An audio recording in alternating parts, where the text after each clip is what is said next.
नमस्कार मित्रमैत्रिणींनो, मी डॉक्टर वर्षा चौधरी आपल्या सर्वांचं ह्या व्हिडिओमध्ये मनापासून स्वागत करते. मी काउन्सिलिंग सायकोलॉजिस्ट आहे आणि पुण्यात स्वारगेट जवळ सहकार नगर इथे माझे काउन्सिलिंग सेंटर आहे. आणि आज मी बोलणार आहे काउन्सिलिंग म्हणजे काय ह्या विषयावर. काउन्सिलिंग म्हणजे काय हे पाहण्याआधी आपण पाहूयात की काउन्सिलिंग म्हणजे काय नाही. कारण अजूनही आपल्या समाजात काउन्सिलिंग बद्दल अनेक गैरसमज आहेत. तर आपण आधी पाहूयात की काउन्सिलिंग म्हणजे काय नसतं.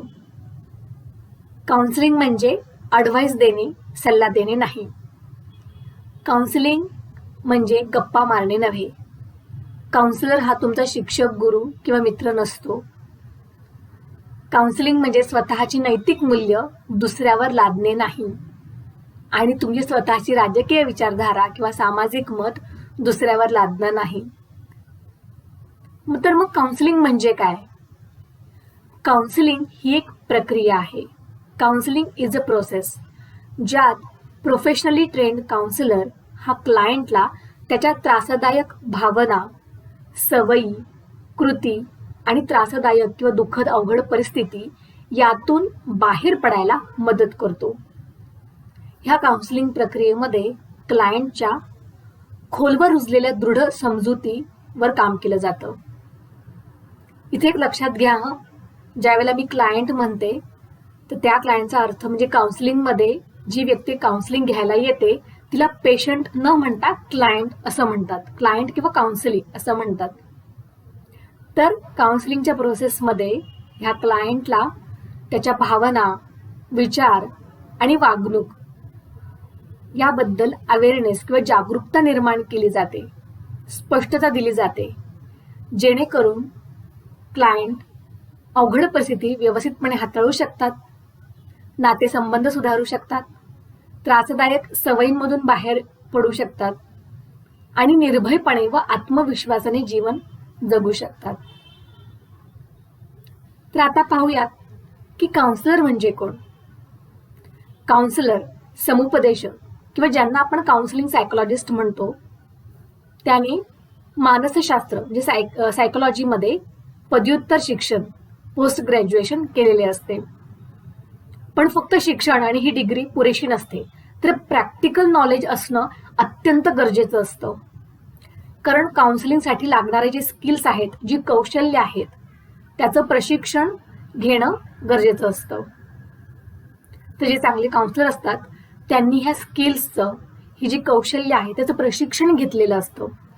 चांगल्या सायकोलॉजिस्टकडे इंटर्नशिप केलेली असते आणि त्या प्रशिक्षणादरम्यान सेशन्स कसे घ्यावेत, प्रश्न कसे विचारावेत, समस्येच्या मुळापर्यंत कसं जावं, ह्या सगळ्या गोष्टींचं ट्रेनिंग त्यांचं झालेलं असतं.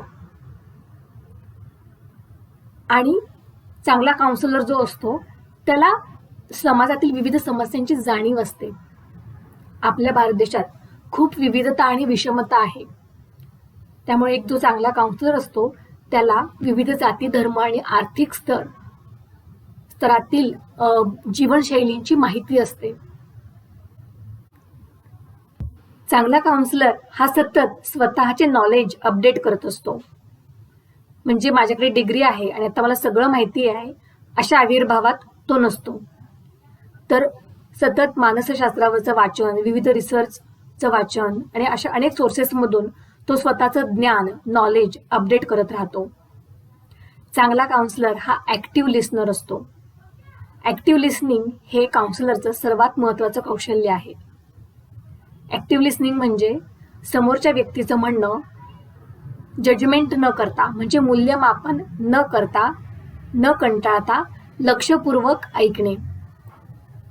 चांगला काउन्सिलरमध्ये एम्पॅथिक अंडरस्टँडिंग असते, म्हणजे समोरच्याच्या भावना समजून घेण्याची क्षमता, कुवत असते. तर अशी अनेक काउन्सिलर्सची कौशल्य, स्किल्स आहेत, ज्याला आपण काउन्सिलिंग सायकोलॉजिस्ट असं म्हणतो. सायकोलॉजिस्टचे अनेक प्रकार असतात. त्यामध्ये काउन्सिलिंग सायकोलॉजिस्ट ज्याबद्दल मी बोलतेय, काउन्सिलर, समुपदेशक किंवा काउन्सिलिंग सायकोलॉजिस्ट ज्याबद्दल हा व्हिडिओ आहे तो. दुसरे सायकोलॉजिस्ट असतात clinical psychologist, industrial psychologist. Counselling psychologist हा सर्वसामान्य लोकांना जे डे टू डे लाईफमध्ये येणारे जे मानसिक त्रास असतात, जसं की चिंता, भीती, राग, निराशा, भय, नातेसंबंधामधील तणाव, न्यूनगंड म्हणजे आत्मविश्वासाची कमी, निर्णय न घेता येणे, तणाव, ह्या अशा गोष्टींवरती तो लोकांना, क्लायंटला काउन्सिलिंगद्वारे मदत करतो.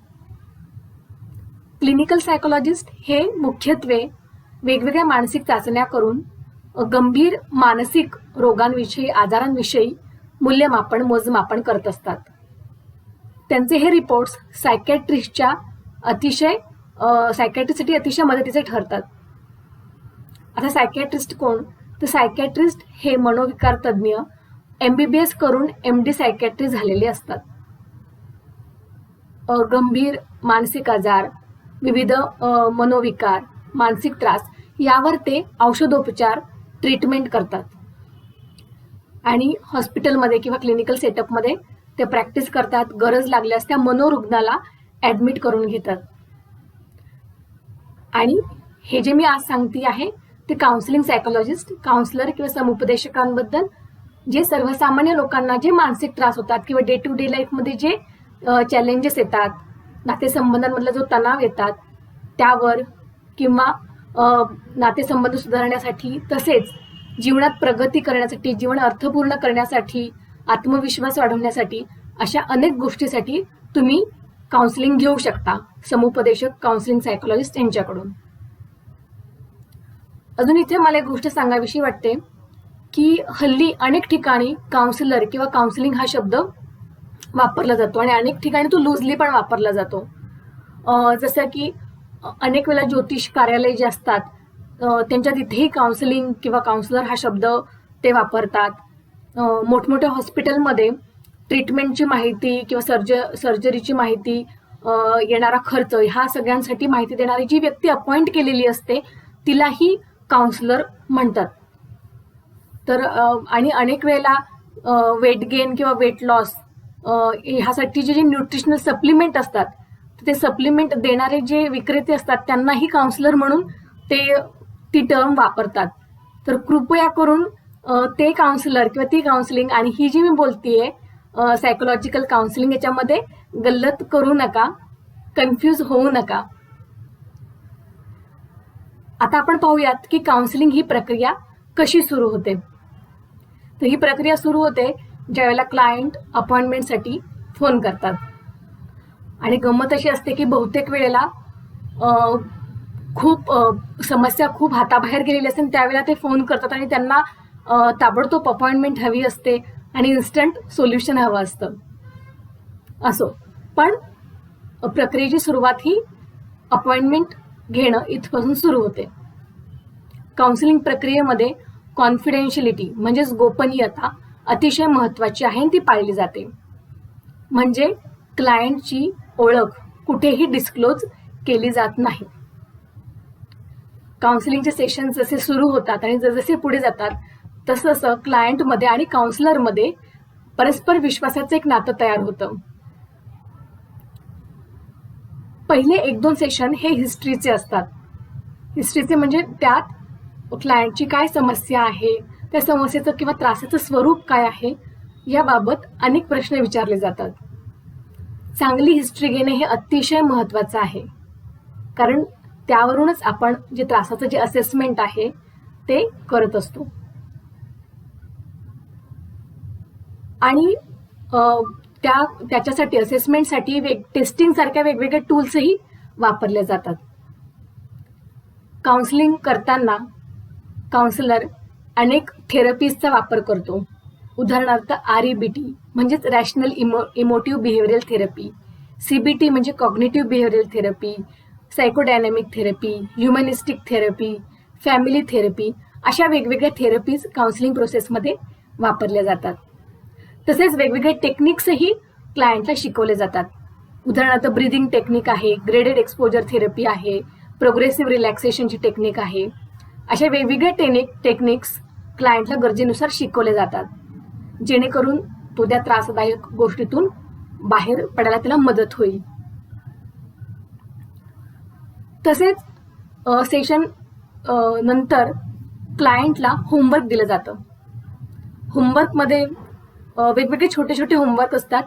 त्यामध्ये जे टेक्निक शिकवलेले असतात त्यांची प्रॅक्टिस करायला सांगितली जाते. कधी विशिष्ट पद्धतीने डायरी लिहायला सांगितली जाते, कधी काही वाचन करायला सांगितलेलं जातं, कधी माइंडफुलनेसची प्रॅक्टिस करायला सांगितली जाते. तशा अनेक विविध प्रकारचे छोटे छोटे होमवर्क क्लायंटला घरी करायला सांगितले जाते. होमवर्क करणं अतिशय आवश्यक असतं काउन्सिलिंगमध्ये. त्यामुळेच ती जी त्रासदायक परिस्थिती असते क्लायंटची, त्यातून तो लवकर बाहेर पडायला होमवर्कमुळे मदत होते व तो अतिशय चांगलं जीवन जगू शकतो.